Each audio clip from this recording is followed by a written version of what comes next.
弟兄姊妹平安，平安。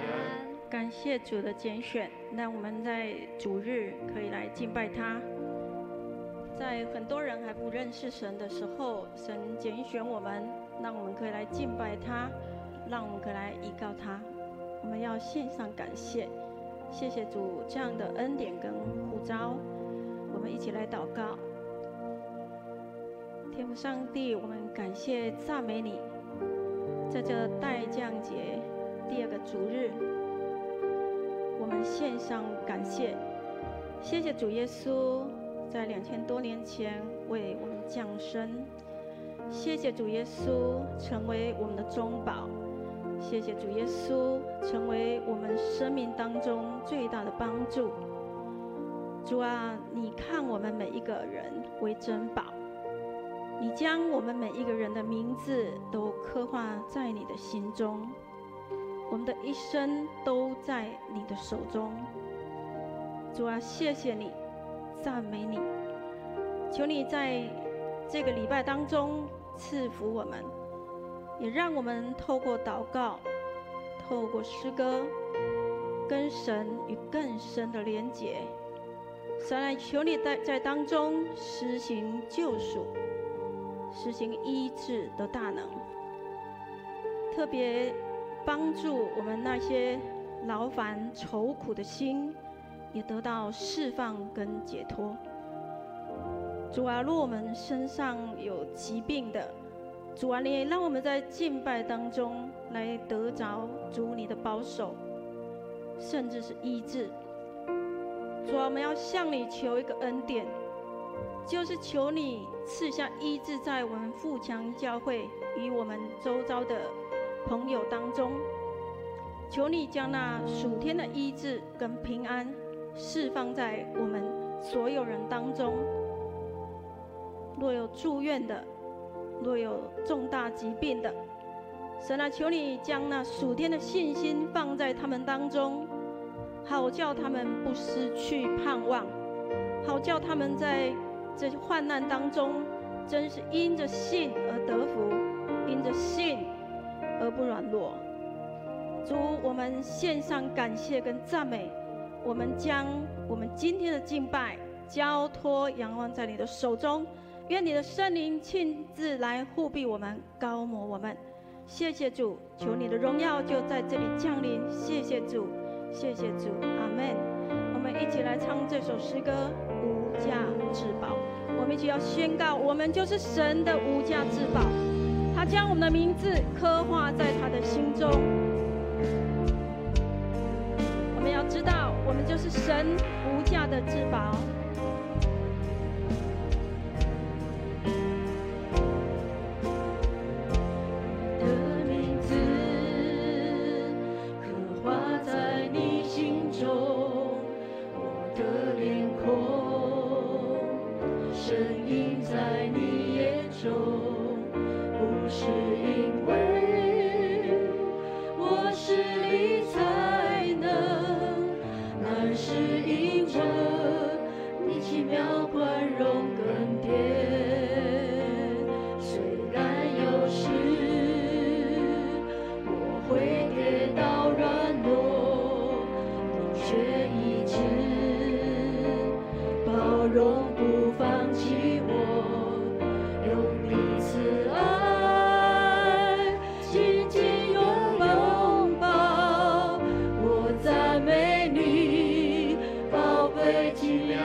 一切尊贵。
神。我们一起开口来赞美我们的神，赞美神在你生命当中的作为。我们一起开口来赞美。是的，主耶稣，我们赞美你，你是我们的神，你是我们生命当中宝贵的神。谢谢主耶稣，十字架的宝血来帮助我们的生命能够得到救赎。主啊，谢谢你，我们要紧紧跟随你，我们一生要跟随你。主，谢谢你是配得赞美的神，是配得赞美的神。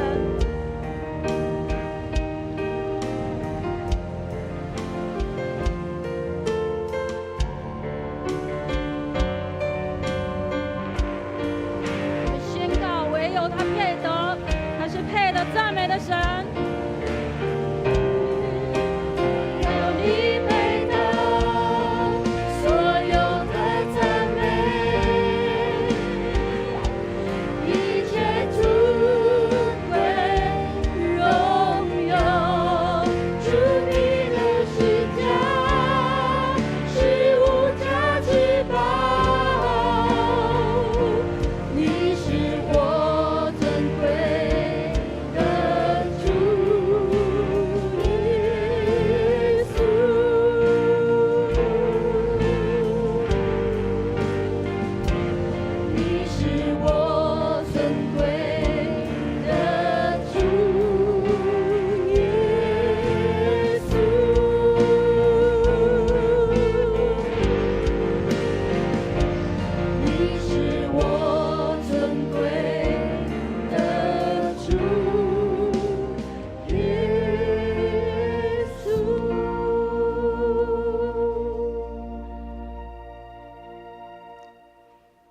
感谢主赐下救恩，让我们可以更靠近他，他成为我们的避难所，我们要紧紧来跟随他。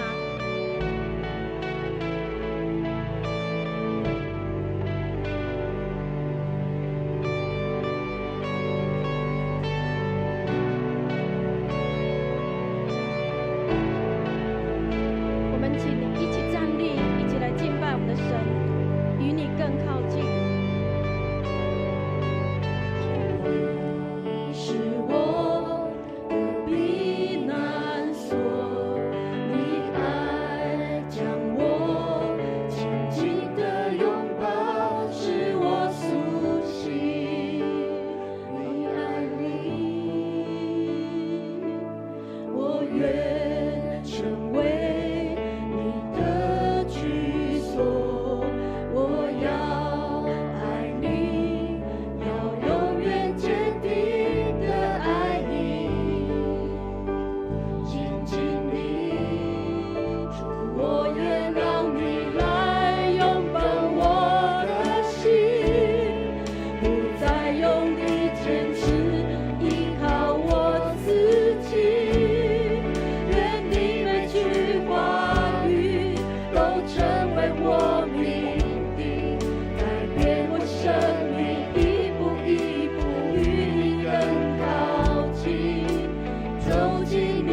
赞美我神真伟大。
路亚，我们赞美你，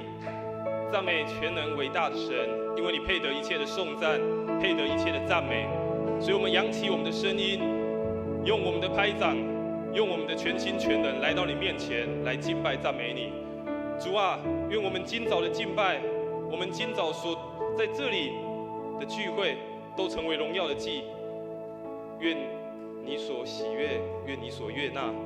主啊，帮助我每一个弟兄姐妹，透过今早的礼拜，我们也再一次来与你这位荣耀的神有一个美好相遇的时刻。透过与你更靠近的时间，使我们的生命也得着造就，生命得着成长。主啊，帮助我们，让我们在这一段时间当中，在早晨的时间当中，单单的来渴慕你，单单的来亲近你，单单的来思想主你的美好。愿主你的荣耀也充满在我们每一个弟兄姐妹的身上，也在我们的教会当中。愿神的灵也充满在我们今早的聚会当中。愿你的灵来引导我们，让我们可以享受与你同在美好的时刻。主啊，将今早的聚会从头到尾都交在主你的手中，也将每一个弟兄姐妹的心交在主你的手中。求你来带领我们。这时候我们也一起用主所教导我们的祷告文，我们一起来祷告。我们在天上的父，愿人都尊你的名为圣。愿你的国降临，愿你的旨意行在地上，如同行在天上。我们日用的饮食，今日赐给我们，免我们的债，如同我们免了人的债。不叫我们遇见试探，救我们脱离凶恶。因为国度、权柄、荣耀，全是你的，直到永远。阿们。大家请坐，把时间交给我们的司会。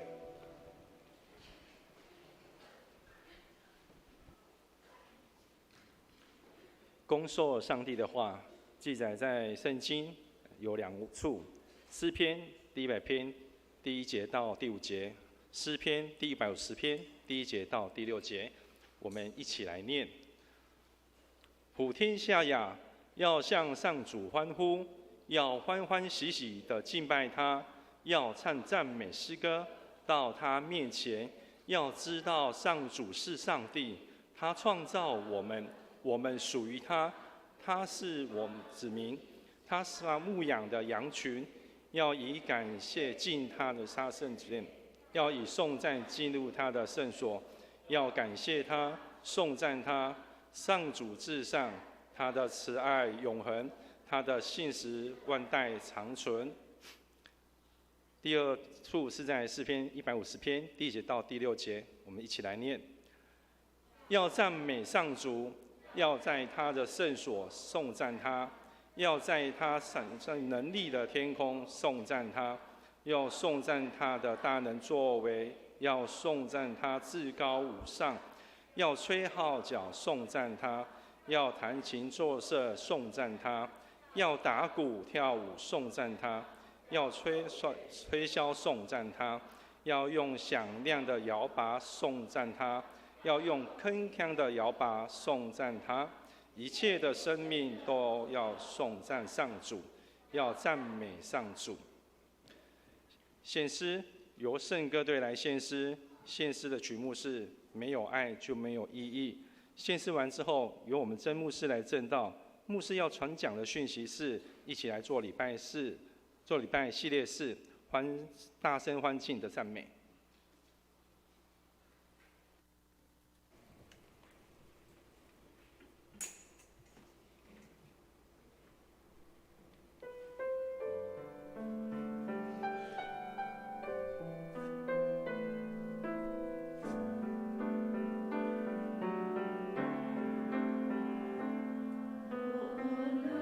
说也是你话语，却没有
各位弟兄姐妹，大家平安。很感谢我们再次来到上帝的圣殿当中，我们一起来敬拜赞美他。我们今天也特别看到第二堂是由我们的圣歌队来带领我们一起赞美。我们通常在第二堂我们都是看到小组或者是以牧区为单位，但我们今天看到不一样的团队，在这边带领我们一起来敬拜上帝，也让我们可以充分感受到，在我们的教会当中，我们可以用非常多不一样的方式，用非常多不同的形式、不同的团队，我们都可以一起来赞美我们的上帝。这是上帝给我们非常棒的一个产业，也是给我们非常棒的一个祝福。也愿今天早上，不论是我们在一开始敬拜赞美、大声歌唱敬拜的声音，或是圣歌队在们带领我们用他们的歌声赞美，都让我们在今早，我们都可以一起享受在敬拜上帝、赞美上帝这样美好的氛围当中。愿上帝赐福每一个人。在我们开始来分享上帝话语之前，我们再一次来做一个祷告。亲爱的父神，我们向你献上感谢，感谢你带领我们再一次来到你的圣殿当中，我们一起来敬拜你，也感谢你过去一个礼拜的带领。不论在人生当中什么样的境遇，在什么样的境况，我们仍然向你献上感谢，因为你带领我们，你引导我们，你也成为我们生命当中的救主。主要帮助我们在今早的礼拜当中，再一次的与你亲近，在今早的礼拜当中，再一次的与你建立真实的关系。主开我们的心，开我们的耳，也开我们的眼，让我们看见，也听见你要对我们所传讲的话语，帮助我们，也透过这些话语，成为我们每一个人生命当中真实的帮助以及鼓励。求你来带领我们，也将以下的时间全然的交托仰望。我们这样祷告，奉主耶稣基督的圣名来求，阿们。今天要跟大家来分享，在前几次，牧师有在跟大家分享，我们来参加一场聚会，或者是我们来参加礼拜的时候，我们应当带有什么样的一个态度？我们应当在礼拜当中，我们可以如何一起来学习，也一起在礼拜的每一个程序当中，我们如何看见上帝特别的作为。今天要跟大家一起分享，是在我们礼拜当中，我们会有赞美的这个部分。在上一次的分享，牧师分享，我们要用心灵和诚实来敬拜，我们要用心灵和诚实来敬拜。上帝看我们每一个人内心，上帝看我们每一个人敬拜的态度。虽然我们可能从外表看不见，但上帝看得见。上帝是个灵，所以我们更应当用我们每一个人的内心，跟他建立关系，用我们的内心来发出对他的敬拜。所以上一次在说，我们每一次来到聚会的时候，每一次不论在主日礼拜、小组的聚会、牧区的聚会，或在我们要敬拜的时刻，我们都要敞开我们的内心，我们都要打开我们的内心，用我们的心灵跟我们的神来建立关系，来向他来敬拜。但今天牧师要跟大家分享是敬拜的，可以说是另外一个不一样的部分，叫做赞美。人为什么会赞美？人为什么要发出大声赞美的声音？为什么我们在敬拜当中？为什么我们在聚会的时候？为什么我们要赞美？我们为什么要唱歌？我们为什么要在这个地方称颂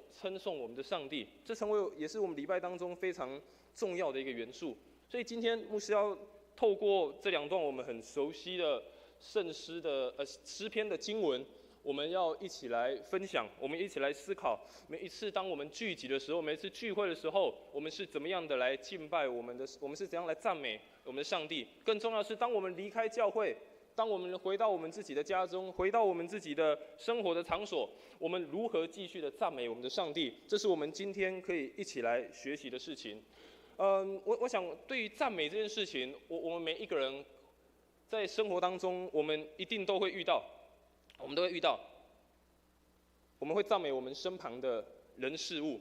我们会对我们身旁所发生的任何事情，我们会发出赞叹，我们可能也会发出我们对他的赞美。若我们在日常的生活当中，我们没有先学习这些事情，如何对别人赞美，或者是对如何别人发出这个颂赞的时刻，我们要如何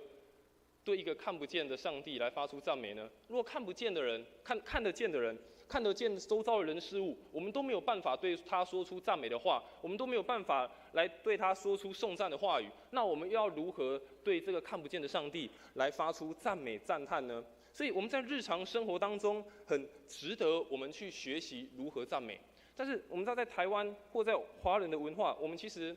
有时候都不太好意思赞美别人，甚至我们不知道怎么办赞美别人。有时候我们觉得赞美别人会让别人觉得很骄傲，就是我赞美他之后，会不会让这个人觉得很骄傲，会让这个人觉得我很了不起。有时候我们吝于赞美，也可能是我们不知道怎么赞美，我们不知道怎么跟别人说出我们看见他的好，我们不知道怎么跟别人说出我们觉得他需要被我们鼓励的地方。有一个故事这样说，有一对夫妻，有一天太太先生太太，这太太煮晚餐，太太就问这个先生说，这个我晚上煮的这道这个鱼好不好吃？先生就说不错吃，他说不错吃。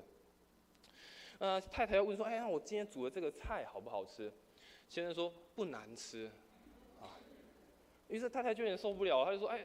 就好吃就好吃嘛。对不对？好吃就好吃，然后他又再问一声，那我今天煮的这个肉好不好吃？先生就改口说，普通。太太就有点受不了，他说，你总是要赞美一下，说好嘛，说个。于是先生就喝了一口汤，他就说，好烫。好吃就好吃嘛，对不对？但是有时候我们跟别人说，不错吃，不难吃，不错看，好就好。但有时候我们好像不知道该怎么说出称赞的话语，或说出好的话语。因为像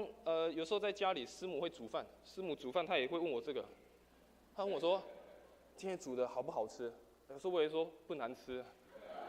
我也说不错吃。但我后来想想，师母说好不好吃啦？后来我就想到我想要一个赞美她的话，我就跟她说，你煮的别的地方是吃不到的。好。所以有时候我们好像也很吝于讲赞美的话，甚至讲我们不知道该怎么讲。但是这是让我们在日常就可以学习的，在我们身旁，我们的丈夫、我们的妻子、我们的孩子，我们的家人、我们的朋友，我们就学习如何去赞美他。当然，有些人可能会说我没有骂他就不错了，我还赞美他。有些人可能会说大家都很忙我也没有机会可以赞美他，没有机会可以跟他说话，他都没有赞美我，为什么要赞美他？但有时候赞美是一个双向的事情，有时候赞美是我们可以跟别人建立关系很重要的一个方式。前阵我看《天下》杂志，它有一个报道，它有一个研究，他说赞美有一个多大的影响力？人常常低估了赞美的力量。赞美会让自己跟接受者带来一个很正面的影响，比起没有赞美之前，在给予、接受和赞美之后，双方的心情都明显变得更好。所以赞美非常的重要。不仅是你祝福别人，别人也得到信心。所以在我们的日常生活，我们可以学习去赞美别人。在我们的教会也是，我们看到很多人每个礼拜在这里服侍，每个礼拜很多人在这个地方一起参与。我们有没有去赞美他们？有没有去鼓励他们？而更重要的不是只是要跟这些人建立关系，更重要是我们在学习一件事情。当我们可以跟这些我们身旁看得到的人事物发出赞美的时候，我们才更有办法对这个看不见的上帝也发出我们的赞叹，发出我们的赞美。我们今天所看的这2篇的诗篇100篇，它是一个赞美感谢的诗歌，而且它也是一个一首邀请的诗歌。它邀请我们一起来向上帝发出欢呼。若你看和合本的圣经，它有出现了7个当，就是当什么时候我们要欢呼，当什么时候我们就要来赞美，当什么时候我们就要来到上帝的面前，发出邀请我们每一个人来到上帝的面前，一起来赞美他，一起来向他欢呼。诗篇150篇也是我们很熟悉的一篇的圣经的经文，它也是在整个诗篇当中的最后一个篇章，一个经文。而这个诗人在编辑这个经文的时候，把它放在最后，放在整个150篇的最后，其实也在告诉我们一件事情：把所有的一切赞美、一切荣耀都归给我们的上帝。诗人告诉我们，用一切的方式，凡有气息的都赞美他，用各种的音乐，用各种的声响，用各种可能的方式来敬拜、来赞美我们的这一位上帝。所以，我们今天透过这2篇的诗篇，我们一起来思考，一起来学习。我们如何在教会当中，在每一次聚会、每一次聚集的时候，我们发出赞美的声音？更重要的是，当我们离开的时候，我们也仍然发出赞美的声音。所以，第一个牧师要跟大家分享的是什么是赞美？什么是赞美？我想赞美就是我们生活当中的一部分。在一开始的时候，牧师跟大家分享，赞美事实上是我们生活的一部分。我们都会赞美各种人事物，如同前阵子台湾这个12强拿到世界冠军的时候，新闻媒体每一个都在这个一直赞美我们的这个国家的棒球队打得非常好，然后就开始报道这些球员，然后赞美他们，然后全国的国民一直赞美他们。在赞美在我们的身旁是一直在发生的，所以这是在我们日常生活常常可以看见的事情。但是更重要的，成为一个基督徒，更多的赞美神，以及要向别人称赞、颂赞我们的神，这是更为重要的。我们不仅是赞美这个世上所看到的一切，更重要的，我们要更多的去赞美我们的神，而且也更多的向人去颂赞、称颂我们的神，这是更为重要的一件事情。当我们在看圣经，你看到赞美这两个字，在看到赞美这两个字，在圣经它最基本的意思就是向神发出非常大的声音，向神发出非常大的声音，代表赞美是一个非常热情的事情，代表赞美是一个非常热情的事情，而且是一个很主动的，而且是一个很积极的事情。所以当我们每次说我们一起来赞美，我们一起来赞美我们的神，每次聚会我们都说我们来赞美神，但我们都如何发出我们的赞美？我们都如何发出我们的赞美？每当前面敬拜主演带我们一起赞美，圣歌队带我们一起赞美，或者我们一起读经，我们一起参与礼拜，每个人我们都是在赞美神。但是我们都如何发出我们的赞美呢？我们都如何发出我们的赞美？所以让我们再一次的也去思想这件事情。当我们在聚会时，我们是带着什么样的一个态度来到上帝的面前？所以我们先一开始了解一个很基本的事情，什么是赞美？就是向神发出大的声音，向神发出大的声音。向他欢呼，向他欢唱，向他发出大声音。所以，那既然如此，为什么我们要赞美？我们为什么要赞美？我们为什么要向神发出赞美？当然，刚刚说，如果在我们一般的人生活周遭，我们发出赞美是看见这个人可能表现很好，或某件事情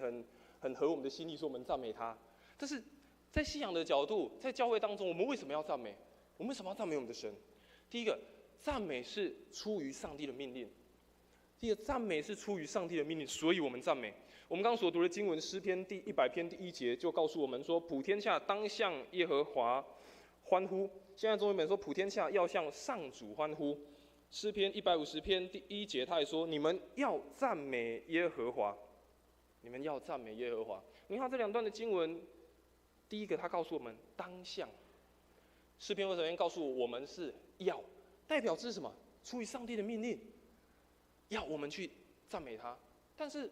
我们知道，上帝已经配得所有一切的荣耀，配得一切的尊贵。那我们为什么还要赞美他？他若已经是配得一切的荣耀、一切的尊贵，颂赞都归于他，那我们为什么还要赞美他？为什么他还命令我们要赞美他？事实上，这是我们要学习一件事情。我们为什么赞美一个人？我为什么赞美一个事情？代表我跟他是有关系的。代表我在他身上看到了某些事物，所以我赞美他，所以我跟他想建立关系。我们为什么赞美神？因为我们看见这个神是大能的神，是在我们的生命当中有作为的神。我们看到这个神是配得我们一切赞美的，所以我们发出赞美。我们在发出赞美的过程当中，其实也是在建立跟他的关系。当我们每次赞美的时候，我们赞美神，也在建立我们跟他的关系。我们也再一次的去思考，我为什么赞美？是因为神在我的生命当中有什么作为，所以我赞美他，我回应他。也因在这个过程，我们跟神建立更多的关系。如果我们更多的只是赞美我们自己，只是看重我们自己，以至于我们就忘记神在我们生命当中重要的角色，以至于我们就忘记神在我们生命当中的作为。所以神要我们赞美他，目的也在于我们可以跟他建立更深、更亲密、合宜的关系。第二件事情，为什么我们要赞美？赞美也是因为上帝他配得，赞美也是因为上帝他配得这一切。诗篇第100篇说：因为耶和华本为善，他的慈爱存到永远，他的信实直到万代。诗篇150篇也说：因他的大能的作为赞美他，按着他极美的大德赞美他。诗人这样告诉我们：我们为什么赞美耶和华？因为他本为善，他是良善的，他是好的。他的信实直到万代，他的慈爱是永远不离弃我们的。因着他的好，因着他在我们生命当中，所以我们赞美他，他配得一切，他大能的作为，极美的大德，所以我们赞美他。没有人配得，在这世上除了神以外，没有人配得这一切的赞美，唯有他配得，所以我们发出极大的赞美。第二件事情，为什么我们要赞美？我们赞美也因着我们是属于他的，我们赞美也因为我们是属于他的。诗篇第100篇说：“你们当晓得耶和华是神，我们是他造的，也是属他的，我们是他的民，也是他草场的羊。”诗篇150篇也告诉我们：“凡有气息的都要赞美耶和华，你们要赞美耶和华。”诗人也再一次的告诉我们、提醒我们：我们是他造的，我们是属于他的。凡有气息的，都要来赞美耶和华，因着我们属于他，因着我们是他造的。因着我们成为他的儿女，因着我们成为他的子民，领受他极大的恩典，领受他极大丰盛的祝福，所以我们赞美他。所以为什么我们赞美？出于上帝交代我们很清楚的命令，目的也是帮助我们可以跟他建立更美好、更合宜的关系。我们赞美也因着他是配得的，我们赞美也因着他是配得一切赞美荣耀的。我们赞美也因着我们是属于他，因为我们跟他有关系。因为我们是跟他有关系的，我们跟他是有连结的，所以我们来赞美他。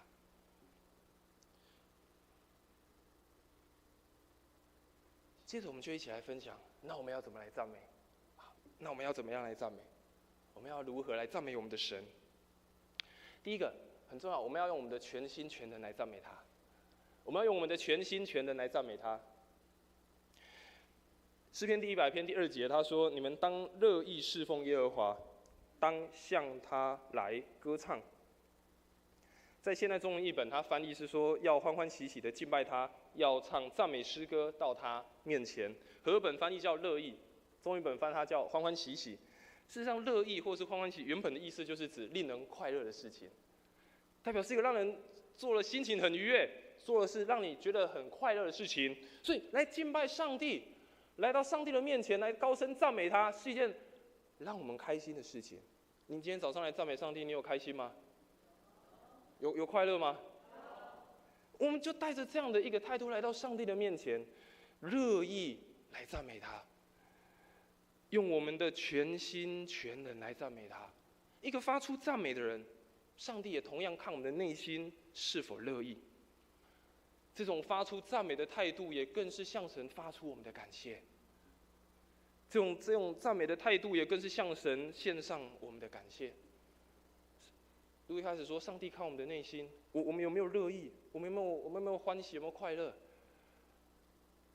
还是我们刚在敬拜也好，或在唱歌打拍子，只是旁边有打拍子，所以我跟着一起打拍子，我没打怪怪的，一起打。还是真的是你是很开心的在那里拍手，在那里大声的赞美？我们是不是用我们的全心全人来让我们思考？我们来教会每一次来参与，我们是不是带着一个开心愉快的心情？第二件事情，我们要如何来赞美？用诗歌颂词来赞美。第二件事情，我们来看我们如何来赞美，是可以用诗歌、用颂词来赞美。诗篇66篇第8节，经文这么说：“万民啊，你们当称颂我的神，使人听得赞美他的声音，使人听得他赞美的声音。”所以这告诉我们一件事情：赞美是最明显而且最简单的方式，就是让别人听见；最清楚而且最简单的方式，就是让别人听见。所以，不论是我们在唱歌，不论是我们祷告，我们读圣经，都是一种赞美的方式。当我们大声的宣告出来，当我们说出来的时候，当我们大声唱出来的时候，也让人家看见，也让人家听见。这是一个非常美好赞美神的一个表现。当然，我们不是表现给别人看，我们不是表现给别人看，说我唱歌唱得很大声，我唱歌唱得很好听，不是要表现这个，而是发出我们的内心，让人听见。我很真实的我在赞美我的神，我很真实的发出我内心的呼喊。我很真实的发出我对上帝的颂赞，所以最简单明显的就是让别人听见。所以当每一次我们来聚会，每一次我们有机会在这边一起敬拜，前面台上的主领邀请我们一起来歌唱，我们一起大声的歌唱，或是邀请我们一起来大声的读经，我们一起大声的祷告。这是一个非常明显，让我们可以看出赞美神的一个回应的方式。所以，让我们也一起来学习，让人听得见，让人听得见我们的赞美，让人听得见我们对神发出的颂赞。第二件事情，我们如何来赞美？我们也可以用我们的肢体，用我们的行动来发出我们的赞美。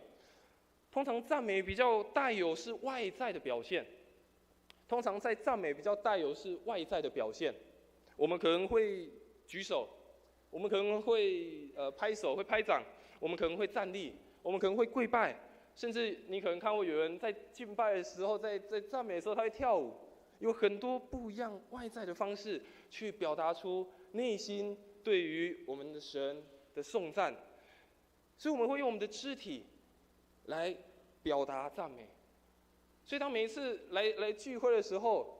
不要害羞。如果你觉得这是件很快乐的事情，如果你觉得这来到上帝的面前是一个让你开心，而且是很让你享受的时刻，就享受在跟上帝的同在，就享受在那个赞美的时刻，就大声的唱，大声的拍手，大声的举手，因为那是你跟神的时刻。更重要的不是只有我们单纯的肢体，我们也可以用我们的行动，用我们的生命的见证，成为一个赞美的记号。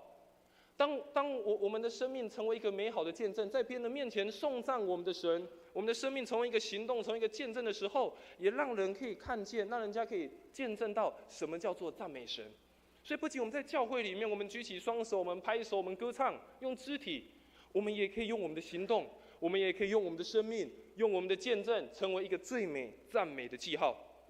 所以最后我们来分享，那我们什么时候要赞美？我们什么时候要赞美？我们什么时候要赞？第一个，可以赞美的时候，我们就要赞美。什么时候要赞美？我们可以的时候，我们就要赞美。可以大声赞美的时候就要赞美。诗篇150篇说，在神的圣所赞美他，在他显能力的穹苍赞美他。所以不仅在上帝的圣所，不仅在来教会的时候，也在显能力的穹苍，代表在上帝显能力的各个地方，就是在我们所居住、我们所站立的每个地方，我们相信都有上帝的同在，我们都相信有上帝的能力。而所以，不管在什么样的地方，在什么样的时刻，我们都要发出我们赞美的声音。所以现在就是发出赞美最好的时刻，随时发出赞美的声音，哪里就有上帝的同在。所以当我们每一次在赞美的时候，我们一起聚集的时候，神的同在就在那里。而大声的赞美神，也宣告上帝在掌权。当我们大声宣告的时候，我们也在跟这些不属于我们生命的这些捆绑我们在宣告，我们是属于上帝的，我们是属于神的。我们大声的宣告，我们是赞美神的，我们是向神献上感谢的。所以不仅在教会的时候我们赞美，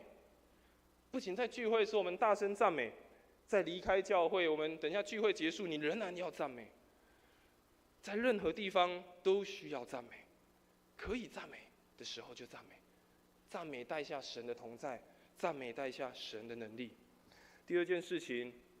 不想赞美的时候，我们也仍然要赞美。不想要赞美的时候，我们也学习仍然要赞美。诗篇的诗人在诗篇42篇，他这样告诉我们说：“我的心啊，你为何忧闷？为何在我里面烦躁？应当仰望神，因他笑脸帮助我，我还要称赞他。”这个诗人告诉我们，在他内心忧闷的时候，在他内心烦躁的时候，他却选择了一个不一样。他选择他仰望神，他选择这个帮助他的神。他说：“我在这样的状况当中，在这样的境况当中，我仍然要称赞他。”当然，我们知道有时候在生命的低谷或者是遇到困难，我们要发出赞美真的是很困难。我们要发出赞美真的很困难，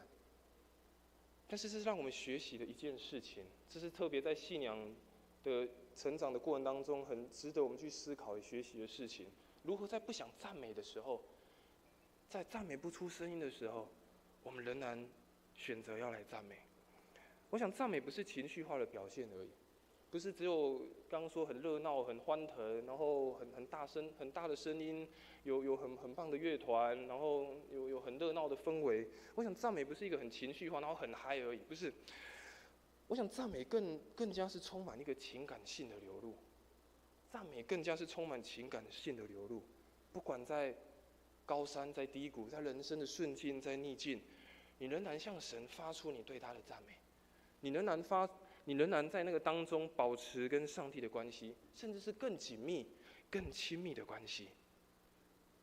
所以赞美不是只有就好像很热闹、很热闹、很热闹。有时候赞美也是我们一个情感性的流露，在生命当中人生的高山低谷，我们都透过赞美来看见上帝的作为。在旧约的列王记，旧约的历代志，约沙法王，当他面对敌国的攻击，当他面对很多的仇敌要来围攻他们的国家，这个约沙法王，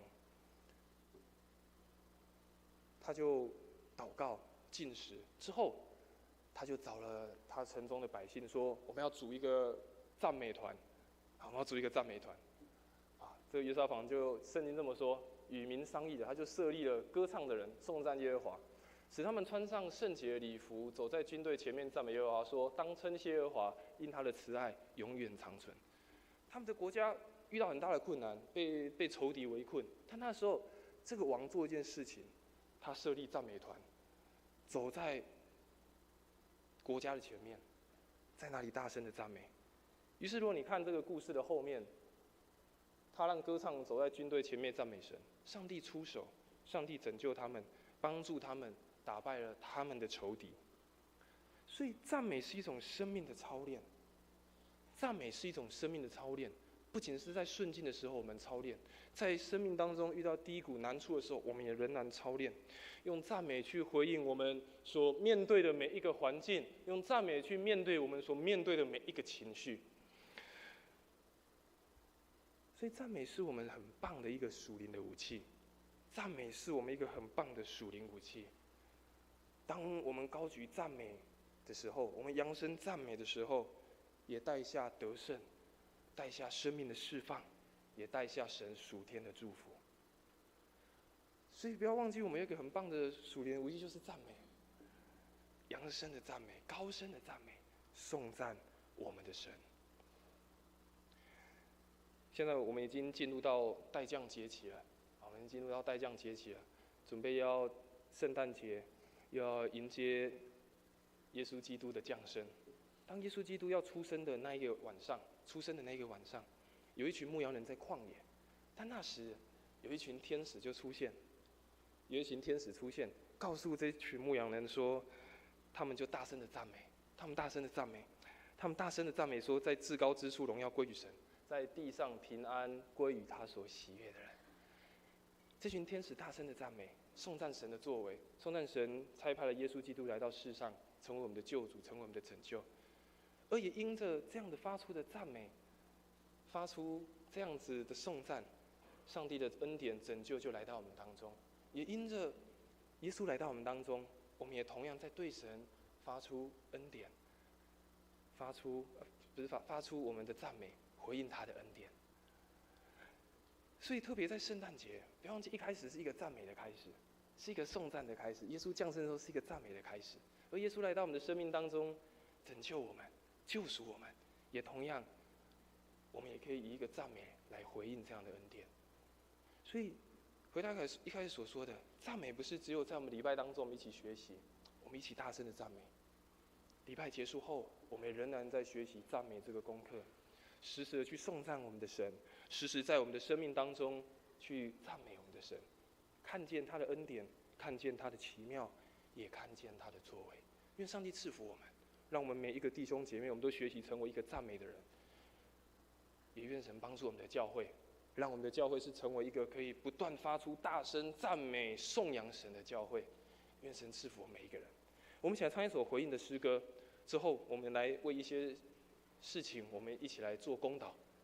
我们一起来唱这首回应的诗歌。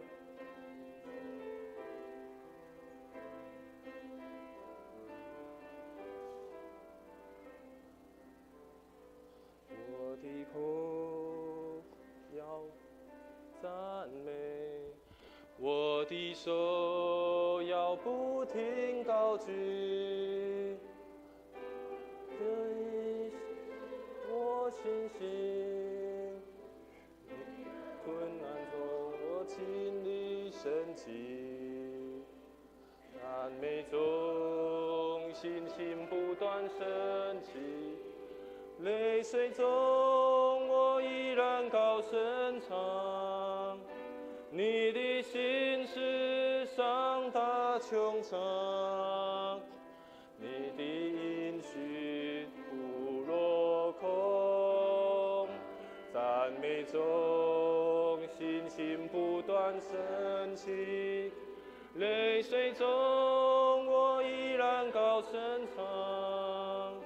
纵然前路迷茫，我心事望。你的话是灯照耀前方。我们再次从头来唱。我的口不停赞美，我的手要不停高举，我的信心。每个困难中，我经历神迹。赞美中，信心不断升起，泪水中，我依然高声唱。你的心是上大穹苍，你的应许从不落空。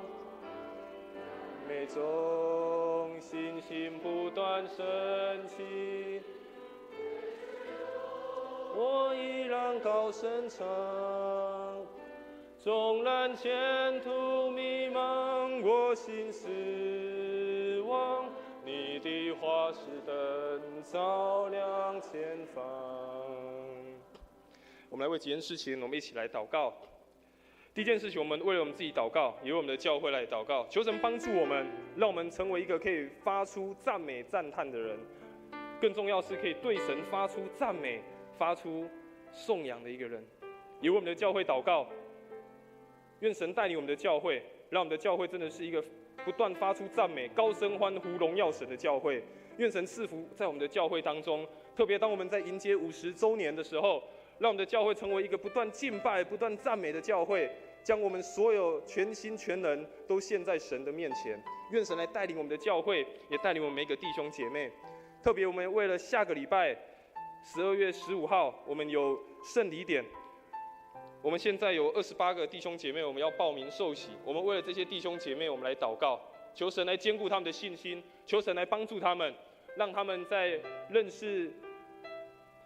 耶稣基督之后，使他们的生命有一个新的改变、新的翻转。也透过有耶稣在他们的生命当中，使他们生命所走的每一步路越加走得踏实，也看见主的同在，看见主的恩典。第二件事情，我们也为了在我们教会当中，在周报或你所知道的弟兄姐妹来祷告，不论他们是在病痛中，或在任何工作、在家庭、在任何的需要、在任何的困难当中，我们都一起为他们祷告，求神来帮助他们，求神来扶持他们。我们一起开口，我们为了这几件事情，我们一起来祷告。主，我们谢谢你是在我们的同在当中，主要帮助我们，让我们在感觉到你是我们的同在，是我们的时候，主，我们相信都有主你美好的作为在这个其中。主，我们特别大声的赞美是看顾我们是在我们的同在，主要帮助我们，让我们在这个时候看顾我们的同在。主，我们谢谢你是在我们的同在，是看顾我们，让我们的同在当中，主要帮助我们，是看顾我们在这个同在当中，谢谢。亲爱的父神，我们再次来到你面前。主，我们要不断的对你发出赞美的声音，我们要不断的发出欢呼的声音，我们要带着一个欢喜的心情来到你的面前，来赞美你，因为你配得一切。主啊，我们发出赞美是因为我们知道你是我们的神，我们知道我们是属于你的，我们也知道我们是你所创造的，我们也知道我们生命所经历的所有的时刻，所有的一切都在你的手中，都在你的掌管之中。我们的生命气息也在乎于你，使我们发出极大的赞美。主要帮助我们，让我们成为一个赞美的人，让我们更重要，让我们成为一个赞美你的人，让我们时刻去思考你在我们生命当中所摆放的恩典，让我们不断的去颂赞你的作为，不断的去看见你在我们身上所发生、所做的一切的奇妙的事。主要向你献上感谢，特别我们更要感谢向你献上赞美的是因为在下周我们有许多的弟兄姐妹，他们要来到你的面前，要来到你的面前，要来接受洗礼，要来成为你的儿女。主啊，这是何等喜悦的事情！主啊，求你帮助这些弟兄姐妹，你坚固他们的信心。当他们承认你成为他们救主的时候，主啊，你来帮助他们，带领他们走人生的道路，带领他们经历你更多，带领他们经历你更深，让他们看见你真的是一个丰富的神，你真的是一个供应的神，你真的是一个赏赐祝福的神。帮助这些要受洗的弟兄姐妹，主啊，带领他们，让他们透过受洗，透过这个仪式，也再一次来与主来立约，让他们心中更加的坚定，让他们的心中更加的确定，主啊，你是他们一生的救主。主，我们为了我们教会当中需要的弟兄姐妹来祷告。主，我们知道不论在什么样的环境，在什么样的情况当中，你仍然与他们同在。你是不离弃人的神，你永不放弃，你也永远牵引着我们。主啊，求你带领着这些每一个在你面前哀叹、失落、流眼泪，需要你扶持帮助的弟兄姐妹。主啊，你帮助他们，主啊，你安慰他们，主啊，你带领他们，主啊，你让他们看见，你是一个信实的神，你是一个慈爱的神，你是一个怜悯的神。主啊，你在他们的需要当中，在他们的缺乏当中，来供应他们，来帮助他们，来让他们更深的来依靠你。透过你的作为，透过你的带领，让人再一次看见你是何等奇妙，何等值得我们一切颂赞的。主啊，向你献上我们的感谢，也献上我们的祷告，奉主耶稣基督的圣名来求，阿们。在我们今天的主日礼拜当中，我们有安排我们的中保代祷事工的见证。今天我们要邀请我们的林恩惠姐妹，她要来跟我们一起分享她的生命见证，我们一起拍手来欢迎她。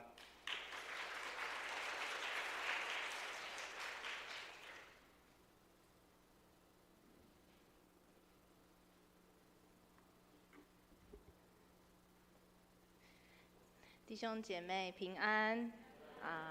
我是果子小组的林恩惠姐妹，很开心今天能够代表中保团队来跟大家来分享，我们今年所经历主奇妙的带领跟恩典。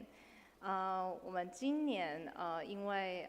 在台湾我们有经历买房的过程，那今天就跟大家来分享我们家今年在买房的时候来透过中保代祷，我们有经历非常奇妙的带领。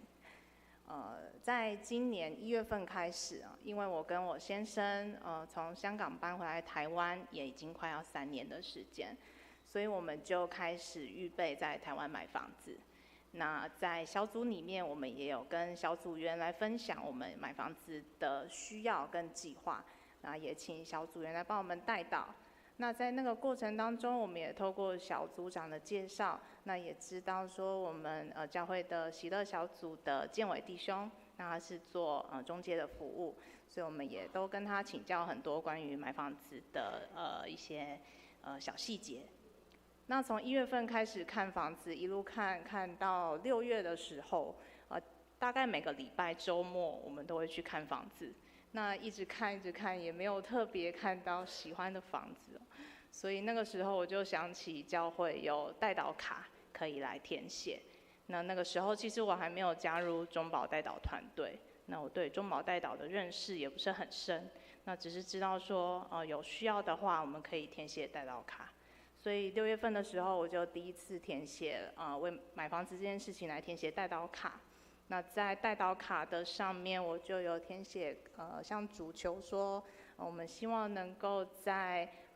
台南的东区附近能够买到房子，那希望房子是大概700万左右。那因为我们有孩子，我们就希望能够是有电梯的大楼，然后最重要的是我们希望离教会很近，所以我们就在代祷卡上面写完之后，就凭着信心将代祷卡投到代祷箱里面。那一直到7月中的时候，有一天我们小组的佳怡姐妹，那她就在 LINE 上面传了一个房子的物件给我，然后就跟我说：“恩惠，我觉得这个房子应该蛮适合你们家，你可以参考看看。”那我就点开来看，我就发现，这个物件我在不同的网络平台，我至少有看过10次以上。但是我从来都没有感动想要去看这间房子，就觉得好像不太适合。但是就因为姐妹的这句话，我就决定来请建伟带我们去看这间房子。那在7月13号的时候，是一个星期六的早上，我们就到现场去看这间房子。那一到现场就发现，它的地点非常的好，就是在东区。那它也是一间有电梯的大楼。那它的价格也在我们的预算里面。那它离教会只要5分钟就可以到。然后我就觉得好奇妙，这个房子其实比我想象中的还要适合我。那我们就到现场进去房子里面一看，发现这个原屋主他用心在装潢他自己的房子，所以他的用料非常的好。所以我们在看完那个房子之后，我们当下就决定要来出价格。那在星期六下午的时候，我们就把资料都预备好，那请建伟送出去。那建伟也跟我们说，那我们就接下来把这件事情放在祷告里面来求主带领。所以星期六的晚上，我跟我先生，我们就一起祷告，我们就跟主说：主啊，请你给我们快快的答复，让我们清楚的知道这个房子是不是你预备给我们的。如果不是，我们就要赶快去看下一间，因为看房子真的很花时间。所以我们星期六把资料送出去之后，星期天主日礼拜结束，下午的时候我就收到建伟的电话。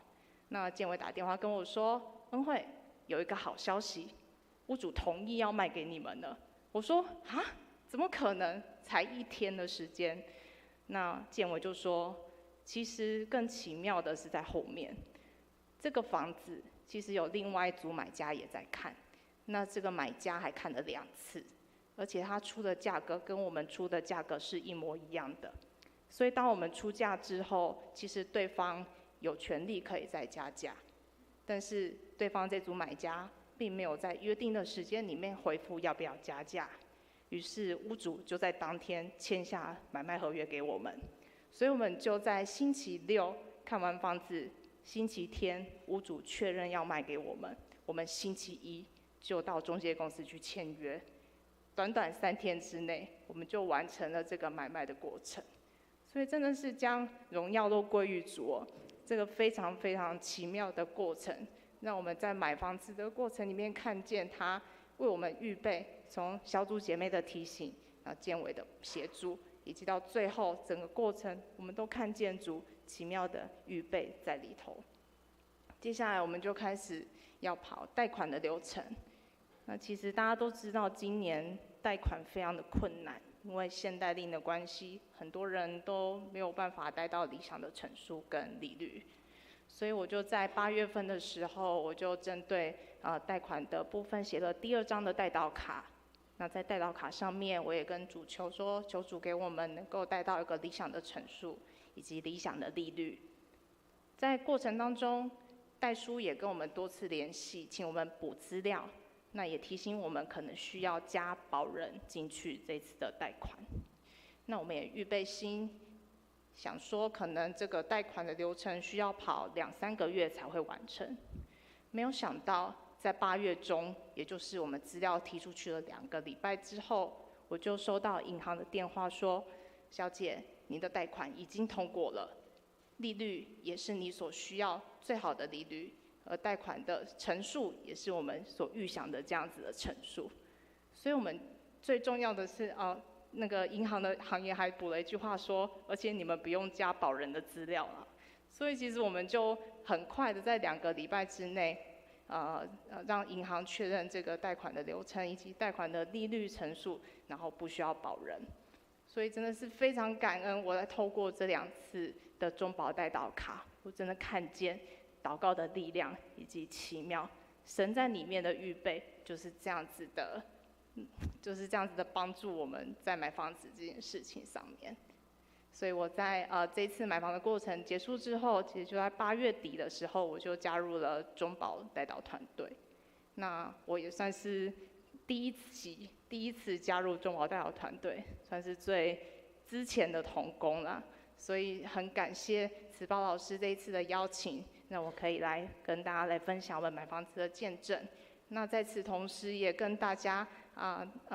提醒，就如果你有需要的话，也麻烦你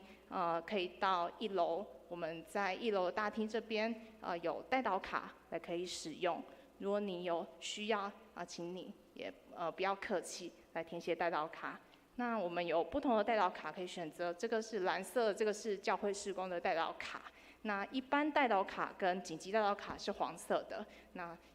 这个部分就是请大家自己选择。那最重要的是，如果您的代祷有应允的话，也请您务必一定要写应允卡。应允卡是一个非常重要的过程，让我们的团队都能够知道主真的是听到了我们的呼求。代祷团队其实是主耶和华非常重要的军队，我们每个礼拜都有当值的普世同工来为弟兄姐妹的需要来祷告。所以我们也非常希望能够邀请更多的弟兄姐妹来加入我们的代祷团队这个事工里面。每个礼拜只要线上1个小时，那你就可以在这个代祷室里面跟神经历更亲密的关系，也可以透过这1个小时来为我们所需要的弟兄姐妹来献上代求。我自己在第1期里面代祷的过程当中，经历非常多奇妙的恩典。那也盼望有更多的同工能够加入我们这个大而有力的军队。感谢大家。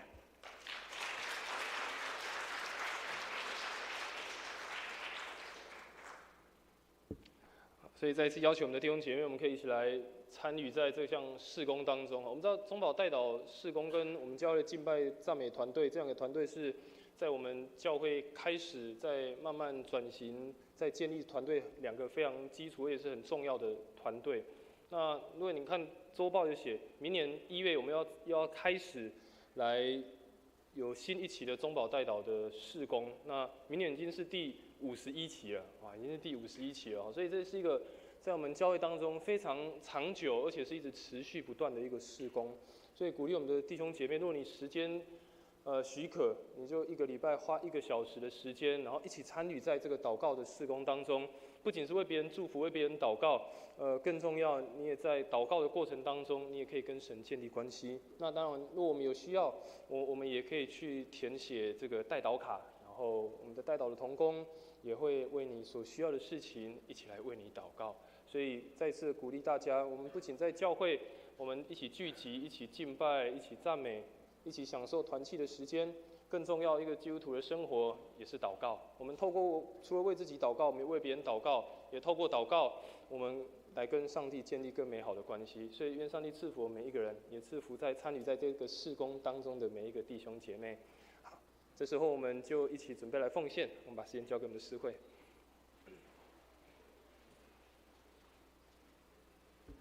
奉献，我们一起来奉献。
我们请会众起立，一起来唱奉献的诗歌。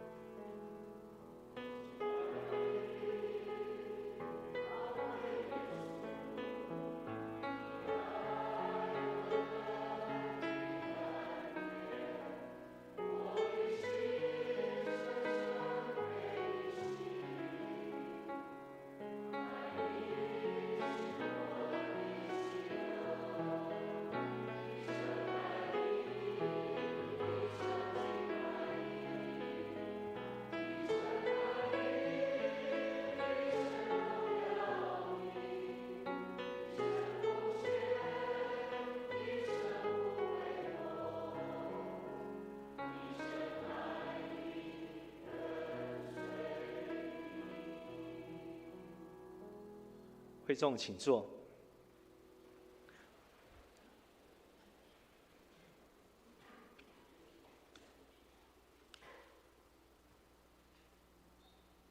好，各位弟兄姐妹，大家平安。在我们诗报报告之前，这个牧师先跟大家特别补充报告一件事情，就是我们在接下来几周，我们都要圣诞节了，然后我们就开始有一些特别的圣诞活动要进行，所以我们看周报的时候，我们就会看到，下个礼拜6的下午，我们会举办一个圣诞的市集，在我们的教会的外面的彩虹柱，还有前面的广场，我们会举办一个圣诞的市集。那当然办这个圣诞的市集的意义不是就是让大家来这边有一个很棒的圣诞节的气氛，更重要的是我们可以有机会邀请我们的朋友，邀请我们的邻居，邀请你所认识的人，他们可以一起来到教会当中。我想这是一个很特别的机会哈，那也是一个对于多数人来讲是比较愿意可以来的场合，因为圣诞节在一般的外面的社会或世界当中也仍然在过圣诞节。我们看到最近有很多圣诞节的活动，那所以下个礼拜我们在教会我们也会有这样一个市集的活动，要鼓励大家邀请你的朋友，我们可以一起来参加。21号的时候我们也仍然有另外一个市集，但21号那个市集我们是要进行是一个二手义卖的一个市集，二手拍卖、二手义卖的市集。那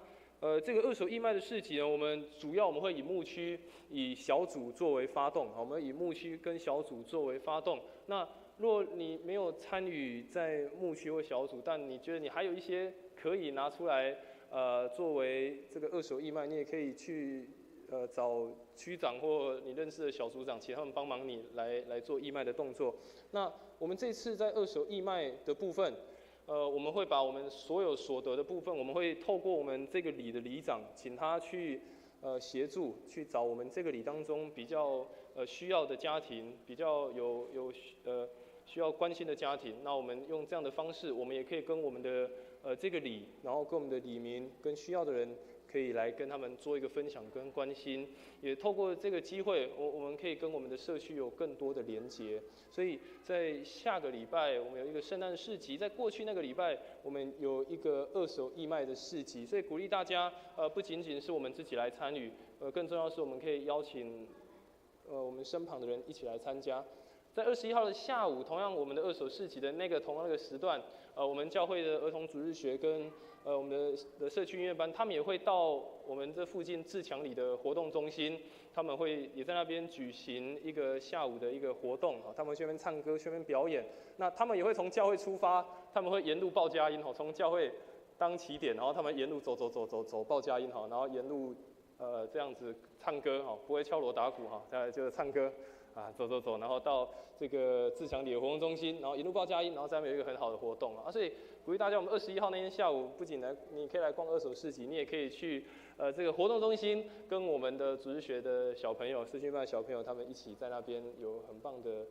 一起参与他们的演出那更重要的，不仅是教会所办的这些活动，我们在各牧区、各小组也同样有自己办不一样的圣诞节的一些活动，或者是一些福音的茶会。那我们就可以来看周报，或者是你可以去询问在我们教会当中的这些区长或者是小组长，那也可以找到合适你的或者是你的朋友，可以一起来参加这样子圣诞节的一个聚会。盼望我们透过圣诞节的这样所办的活动，可以让更多还没有听见福音或还没有认识福音的人，他们有机会走进教会，也一起可以来认识耶稣基督这样拯救的恩典。补充报告这边，我把时间交给我们的诗会。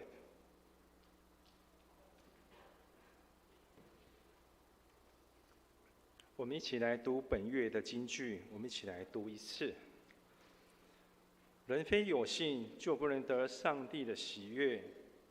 因为到上帝面前的人，必须信有上帝，且信他赏赐那寻求他的人。希伯来书11章第6节。我们周报第2页，下个礼拜的诗会是郭兴恩执事，其他服事的同工，我们请自己来看。第4页，本会消息。本主日在12月8号为普世圣经纪念主日及世界人权。我们为这些事工，若兄姐有感动我们欢迎来做代祷以及做奉献。12月8号是代降节第2主日，那请灵修跟祈祷，迎接主的降生。本会在今天的12月8号下午1点半举行年度施工研讨会。第4点，本会于下主日12月15号举行欢庆主日代降节圣礼典及洗礼式，我们为要洗礼的兄姐来做关心代祷。第5点，本会在12月4号星期六举行圣诞市集，那邀请兄姐一起来参加。第6，本会后续的圣诞节庆典的预告，那总共有4点：圣诞慈善2手市集、跟救主圣诞赞美礼拜、约书亚牧区的圣诞佳音爱的奇迹福音晚会。第4，在主日学普天同庆祈报佳音这4个活动，那我们也邀请兄姐一起来做参加。那代祷团消息，第7，第51期中保代祷服事报名已经开始了，我们请兄姐有感动的话，可以来报名参加，在1楼公布栏的部分可以做登记。那在丧礼的消息，我们在本会11月30号接受临床洗礼的黄文杰弟兄，在10月4号已经蒙主恩召。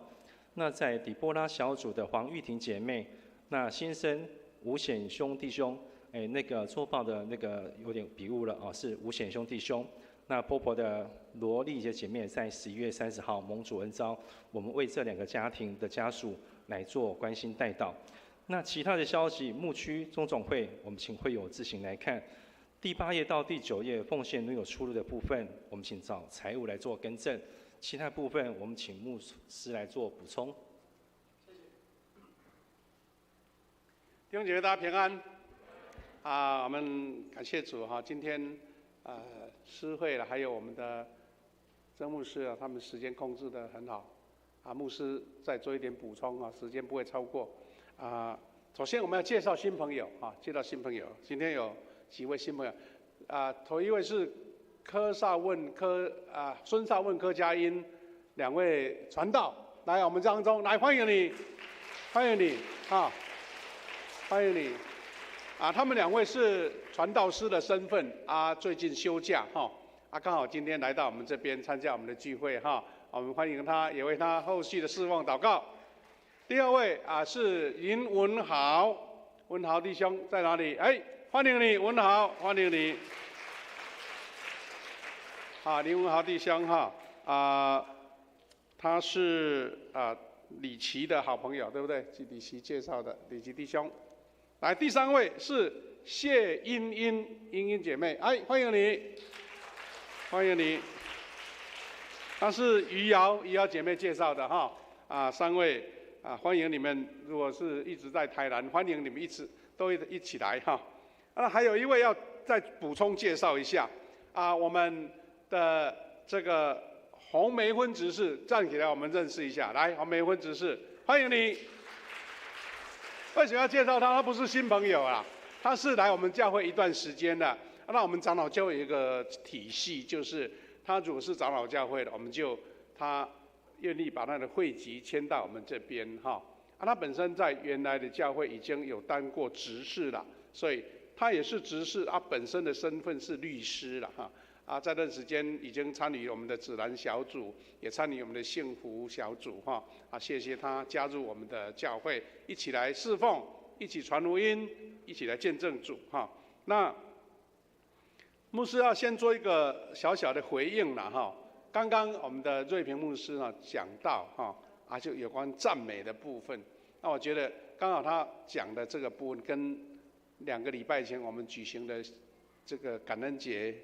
的信息是好像连贯好像上集跟下集的意思。那我期待我们教会就是成为一个会赞美神也会赞美人的教会我们不是说口甜吗？脸甜吗？心甜吗？所以这个就是在我们的生命当中了其中曾牧师还提到一点，就是说我们在赞美神有很多不同的样式，特别是用肢体来赞美主我们第2堂礼拜的弟兄姐妹比较习惯了，就是说我们有时候唱诗歌会跳，会举手，会拍手，会打鼓。其实圣经里面都教导我们，这个都是合乎圣经的教导所以大家如果平常比较习惯安静的，那很好静默来祷告来敬拜。但是当我们在欢乐唱跳的时候，其实也是赞美神的方式，我们也能够接受它，两种都很棒哈。那所以说要赞美呢，我特别今天呢要特别再介绍一下，其实也是要邀请大家一起同心服侍的。我们就要特别介绍元珍姐，站起来让我们看一下。元珍姐拍手鼓励一下，好。为什么要介绍她呢？没关系，你可以先坐了哈。元珍姐在第2堂礼拜，所以认识人比较多。她是在保罗牧区她本身就是我们教会的清洁的同工所以我们全教会各个角落没有人比她熟啦。她一个礼拜从5楼、4楼、3楼、2楼、1楼地下室，然后在隔壁的大的地下室，还有1楼、2楼，她每一个礼拜都要走一遍。那重点的常聚会的地方，比如说3楼啦、心灵转角她都要从头来过那这个本来就是他的任务没错，但是牧师要特别提起说有2个点呢。一个点就是说，很多外边来的来宾同工他们都非常赞美说，你们富强教会环境非常漂亮，非常的整洁。那这个就不是简单的事我们有一句非常好的俗语叫做“小事使事情完美，完美不是小事”好像绕口令一样。小事使事情完美，完美不是小事。那前几天呢在开会的时候，有一位太平境教会的代议长老我们在谈论有关这个中会办公室清洁的问题了这位长老他就讲说我们是太平境教会是全台湾最老的教会他们的就是厕所也是整理得很干净，卫生单位去检查都说是最高级、最顶级5星级的。不过他说了一句话让牧师觉得很感动，他说：“不过上个月去你们富强教会开会去用你们的厕所用完了我回来就不敢讲我们太平境教会的干净真的很不简单这个不是说刻意要赞美元珍姐，牧师要讲的是下面的你看只有一个人整个礼拜把整个教会整理一次，你看辛苦不辛苦？特别是夏天不得了所以我要呼吁我们教会的各单位、小组也好，个人也好，只要你使用了哪一个场合、哪一个地方，我们一定要有一个心理说，这个是我家不是我来用别人的场地，所以丢一丢垃圾东西反正有人整理，不能有这个观念。我们都是一家人，所以当你用这个单位你用的这个，特别有汤汤水水的部分，我们一定要留一点时间，或是派同工说要把它恢复，包括厨余啦，包括各样的垃圾分类啦，我们都把它弄好。千万不要有一种新思想说，反正有人整理嘛，没问题。其实是要花很多心血的，但是我们同工一起来努力，很快。那所以牧师特别要赞美比如说我们的这个午餐团队，我们的心灵转角的团队，还有包括我们的松联聚会，他们每一次聚会完都把它整理很干净。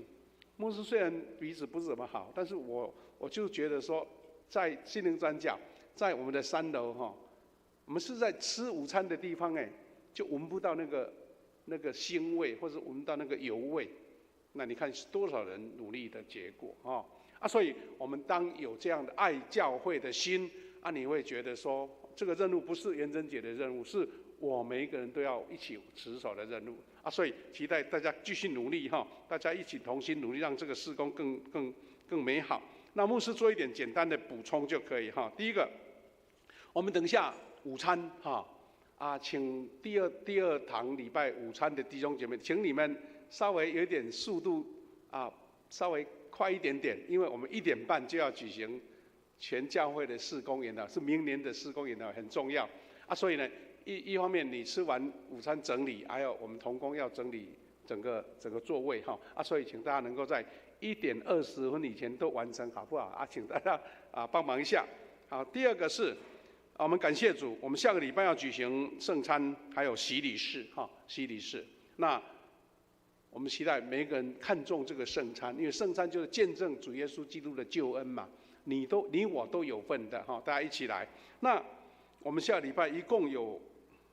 到现在统计已经31个要受成人洗礼信仰告白、坚信礼还有小儿洗礼，请大家守望。特别你在祷告的时候，就提名为这一群要加入我们富强的新的弟兄姐妹祷告，让神坚固他们的信心，让他们融入我们整个教会的生活。因为他们有的就是参加幸福小组，一段时间而已，对教会的生活还不是很陌生，还是很陌生。我们要为他们祷告，也让各小组能够很有方法的把他们承接下来，牧养他们鼓励他们，他们好像从婴儿期马上就可以慢慢成长这个我们请大家为他们祷告。牧师有一个感动了我说前几天也是遇到同样的情况，就是说谢牧师呢他一个哥哥从台北下来，然后在分享他们教会的事工，他就讲了一个蛮需要关心的事。他说在疫情的时候有一部分人就没有回来教会了，然后本来就人不多了，然后又发现说前面的一位牧师在那边工作不顺利，那又牧师离开了，然后又会有减少了，剩下多少人？我们就问他说，剩下多少人在做礼拜？他说40多个，40多个在我们台湾的教会是很普遍的哦。那怎么说呢？我是说，我们富强教会在今年从年初到下个礼拜，我们要总共全部受洗坚信礼的人数一共有62位。换句话说，我们一年受洗的人数、新加入的人数等于一个教会的人数啦。那我们不是为这个数字感到有什么骄傲，是因为我们这些数字需要把它落实到定根落户。你受洗了又不来，那没有用啊。所以希望各小组大家努力，特别下个礼拜要受洗的人都在这一堂啊。那其实也没有说那第一堂不重要，我是要显示说有传福音跟没传福音差很多了，对不对？因为我们幸福小组都是用小组出来传福音出来带领人当然他们就会跟我们小组一起来参加这一堂的聚会所以下个礼拜我们稍微时间要抓紧一点，因为都是在第2堂要受洗，哇，那人数很多，20-30个我们期待我们当然为他们祷告。另外一个要感恩的事情就是说，我们感恩节从24号到现在已经3个礼拜了。那我们的总奉献数刚刚有做一个了解，就是163笔，现在已经到达94万块，94万元。那等于是我们今年慢慢要刚好比去年的一个额度。那这个数字是因为我们一起鼓励说，我们在明年度后年庆祝50周年的时候，我们有很多硬体的事工，有很多活动要办理。那我们希望说，不是动用到我们的平常的经费，而是一群热心爱主的弟兄姐妹，大家愿意为特别的这个事工来参与。那我们不是说谁的数字多，我是说，如果你还没有参与，少额也没问题，你的家的小朋友奉献个100块也很好。我是说，每一个人都有份于这个事工我们硬体的事工就是说，我们50几年嘛，硬体事工刚好我们礼拜堂已经盖了10年了。那有些需要做一点修复，做一点加强的刚好这个费用可以来做这样的事情好，那最后我要再提醒一下，我们要在2024年的年终祷告会是在12月27号晚上7点50。那期待我们每一位弟兄姐妹预备好，这个礼拜5一定要来，因为你一年领受神的祝福，要献上感恩，也为新的一年向上帝祷告，愿神亲自透过这个祷告会，看见弟兄姐妹大家的同心合一。特别我们要迎接50禧年，如果看到大家哩感觉上要庆祝50禧年，就有一点心虚嘛，对不对？我们一起同心，一起来敬拜，一起来祷告感谢主，让我们一起有妇女这样50几年的一个庆典跟服事哈愿神跟大家同在，也一起努力，一起来学习。好记得午餐我们在1点20大概就要完成哈，谢谢。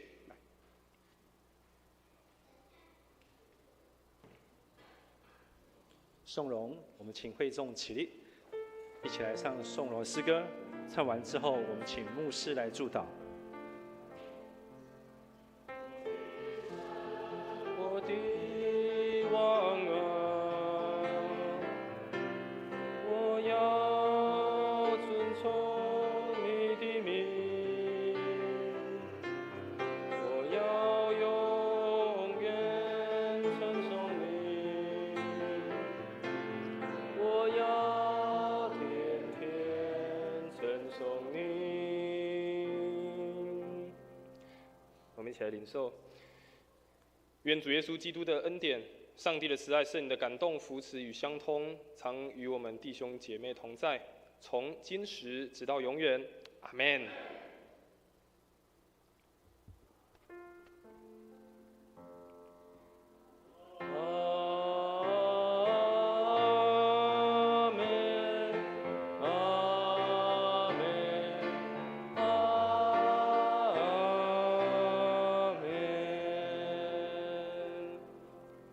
姐妹请坐，我们来默祷。